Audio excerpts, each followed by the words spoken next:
Hi, this is Instruction Librarian Joyce Miller. I'm going to show you how to save searches using the library's new software.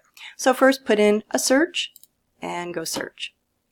When you start seeing the results show up, there's different ways you can limit it. You can limit it by books or videos. Here's the total number.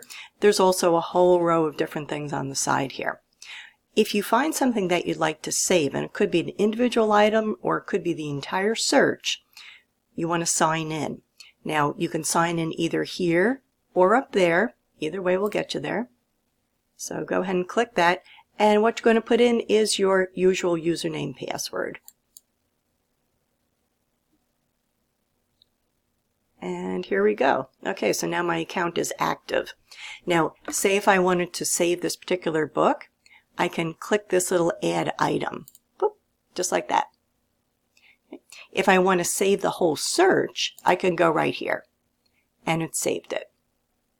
If you want to save a search alert, which means that every time new material is added using that topic, you could do that too. You can go see the results by either clicking My Favorites, or over here, you can go to that. Either way is fine. And here we go, some things that I've saved. So this is individual items. These are entire searches that I've saved, and then this is the whole search history, all the past searches that you've done, whether or not you've saved them. If you have any questions, ask a librarian. Thanks.